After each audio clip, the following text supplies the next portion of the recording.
Every day I wake up and thank God that I don't have to use the New York subway, even though I'm an atheist. Because, man, it just seems really bad. It seems profoundly dangerous because it seems that there is a massive mental health crisis going unaddressed in New York, which is leading to a kind of trend of, and I'm not going to sugarcoat this, ethnic minority men pushing or attacking random people and shoving them in front of trains, which, as you can imagine, is incredibly dangerous. I mean, I've got a collection of different events from 2023 and 2024 where it's happened at least half a dozen times. And this is a worrying trend, isn't it? Like, this is the sort of thing that if you had to use the New York subway every day, I mean, and this is just the the one sort of worst element of it. I'm sure there are other really bad elements of using the New York subway, such as homeless people and other vagrants being disgusting on the train. But the actual attacks, and again, these are so random. They're so random. The attacker, sees someone loitering near the edge of the subway waiting for a train, which in a normal city is totally uneventful. No one spends a second thinking about it. And then they shove them onto the tracks. Like, this is one from a woman is taken to hospital from 2023. This is one from 2024, the end of 2024. This was Kamal Hawkins. This was one from 2023. This was Kamal Samarade. And again, they're not. It's 39 years old. Like, this isn't a kid. This is someone who broke a woman's neck and spine, shoving her in front of where the trains would go. Thankfully, she was saved. She didn't die. But unfortunately, I mean, this does happen. Here's another one where a chap is just standing there and some lunatic runs up to him, splits his head open with a plank, and then shoves him on the tracks. The guy is almost unconscious, manages to get himself off of the train tracks before the train comes and hits him. But not everyone is that lucky. I mean, there are definitely occasions where this kills someone. Now, this is just horrific, right? Not only is this the loss of life for the individual, but the people around who witnessed the thing, the driver of the train, who now undoubtedly has some sort of bloody PTSD from this. Like, this is mental. This is insane. But this is becoming normal in New York, right? This is just something that happens. And then you've got, like I said, the other things. The most prominent example from the other day was Sebastian Zapeta, an illegal Guatemalan migrant who had broken into America, been deported, and then broken in again. And he was just wandering around and decided, for some reason, to just set a poor woman on fire. It's like, why would he do this? What is wrong with these people? And the answer is, you don't know. You don't know anything about them, and you don't know what the mental illnesses that are going unchecked are making them do. And is anyone on top of this? No. Of course not. Who's doing anything about this? That would be racist. Of course not. Oh, they're just victims of society. They're victims of institutional racism. These people are really the victims because they have whatever demons in their head making them shove innocent people who are just doing nothing, who have never wronged them, onto train tracks to try and kill them. Or just set them on fire because one goes passed out again on the New York subway. Again, why you would use the New York subway is just beyond me. And so, like, this puts in context why Daniel Penny restrained Jordan Neely, doesn't it? Because again, this was on the New York subway. Jordan Neely is running around being crazy. He's threatening people. He's saying, I don't care if I die, I don't care what happens. And he's clearly off the rails. Everyone around him is scared. And so Daniel Penny manfully steps up and puts him in a chokehold to try and pacify him. He wasn't trying to kill him, he was trying to pacify him.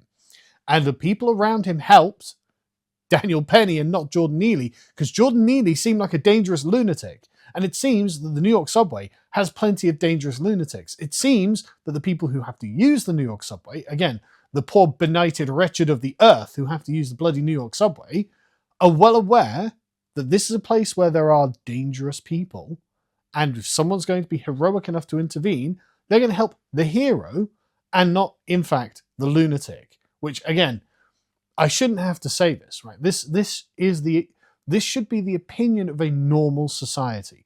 But everywhere the left goes, everywhere the Democrats control, suddenly you get an underclass of untreated, mentally ill, vagrant lunatics who start making life hell for everyone else.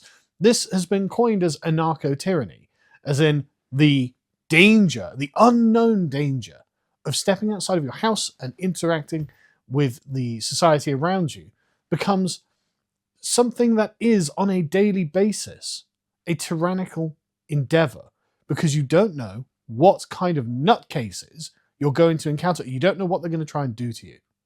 And there are plenty of them, apparently, especially in New York. And it's not like New York's ever been a particularly safe or kind city, is it? It's always had this reputation. But my God, man, like, just this fear is clearly perennial with New Yorkers as they stand on the side of the track, away from the edge, backs to the wall, so no one can push them. All of them, uniformly. This has become a thing that just is part of life for them. No, everyone has to stand with their backs against the wall. Why? Because some nut job, some absolute mental, if you're hanging around the edge, will try and murder you. It shouldn't be part of life, should it? It shouldn't be this way. It wasn't always this way, and yet the incredibly permissive nature of society is made it this way. And also, this harkens back to what I describe as the social contract society, right? The society in which no one has any moral obligations to one another. What they have is an obligation to follow the social contract, the law, which says, well, this is going to be a society of rationalistic regulations rather than kind of emotional habits. And now, this is the kind of thing that people have to do. Again, before, when people like Daniel Penny were normal, right? When you would have a Daniel Penny on every subway station, this wouldn't happen. Like, you, obviously, because the second it started happening, the men around would intervene. However, we've arrived at a place where it's just the rules-based order, where some bureaucrat, some lawyer is going to get involved if you do anything. And the Daniel Neely case, the Daniel Penny case, was honestly one of these litmus tests. How badly gone is society? How far down this line are we? Because there are other cases in which the profile of it didn't hit the headlines and influence public opinion. And there are other cases where you get terrible things happening on the New York subways and no one intervenes. I mean, in this case, right? In this case, no one intervened. I don't know if they've got a photo. Yeah, look, she's just standing there. No one's helping. And why is no one helping? Well, whose job is it? Why is it their job? They don't know who she is. What obligation do they have to her? And from the social contract's perspective, the answer is, of course, none. And you know what's interesting? In several states in America, they've had to legislate that you are lawfully obliged to intercept and intervene if something like this happens. Not all of them, of course, but in some of them, they've had to legislate that no, you have a lawful duty to do this now, and you can be in trouble if you don't. Because what was otherwise normal was destroyed by this kind of social contract thinking, and this has led to there being a massive cohort of people who think Daniel Penny was the problem in the Jordan Neely case. And so, well, I can't expect anyone to help me. They don't have an obligation to help me. So I'm going to stand with my back to the wall. And so the people in charge have got to be like, okay, what are we going to do to try and prevent the number of people being killed on the New York subway by being pushed in to the trains? I mean, we have to do something. That is our job. That is how the entire legitimacy of our reigning order rests on the fact that what we have is essentially a sort of a consent system where everyone says, yeah, no, and it is rationally the best thing for me to do to just follow these rules. And it's like, yeah, and that's why everyone's doing what they're doing. It is rational, but not everyone is rational. Not everyone is rational all the time.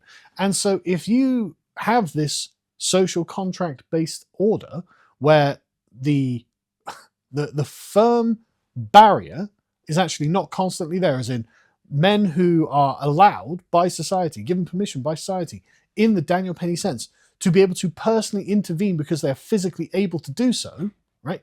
If you say no, that person's not following the rules, that person is now under arrest for taking action to save innocent lives, right? If you remove that hard barrier that prevented all of this stuff from happening, and you say, no, it's going to be follow the rules, and we will use our surveillance systems to track you down and arrest you after the fact, so don't do this, you are relying on the rational cognitive ability of someone to plan for the future. Makes sense. We can all do it. Well, almost all. And this order only holds for as long as someone is willing to be rational. And if someone is in fact a lunatic and decides, you know what? I mean, it doesn't even decide. Who knows? Who knows what impulses are pushing them to do what they do? But if someone isn't rational and doesn't plan for the future and just in fact wants to hurt someone and just needs the opportunity, then the social contract dissipates into the air. It blows away on the breeze and you realize, oh, there's actually nothing here, because you can't threaten this person with future punishment long after the fact because this person is insane. You can only threaten reasonable, rational people with future punishment after the fact. And for those people, for the insane people who don't care about the future, who don't care about your rational rules and the proper organization of society according to very smart people in very safe places, you need the rough men who are prepared to stand up and do the job then and there, to be the hard barrier between something terrible and the way things ought to be. Right? And that's why I've been, and for ages now, probably for years, 2023, for years now, I've been tweeting about how Jordan Neely is a hero and did nothing wrong. Actually, Daniel Penny is a hero and did nothing wrong, right? Because he was making sure that something terrible didn't happen, which Jordan Neely quite well could have done. Because it's not like Jordan Neely was being rational and being like, well, I mean, I am worried about the condition of the social contract. I might get arrested in 3 months' time when they finally track me down using the surveillance system, even though I think he was a person with no fixed abode. So God knows how they would have found him. Again, to him, that method of society doesn't matter, and he sees there are no hard barriers. And so all the social contract society can do is start saying, well, it looks like we're going to need hard barriers then. I guess what we're going to have to do is put up physical, and again, look at the hand. Oh, it was the hand of a white woman pushing, was it? Was that the Let's check that again. Was that the hand of a white woman pushing? Let me see if I can get the frame, because oh no, it's just a white guy, right? Okay, whatever. Well, I mean, it might be a woman's hand, mightn't it? But the point being, they know this is a problem. They know it's something that they are obliged to solve.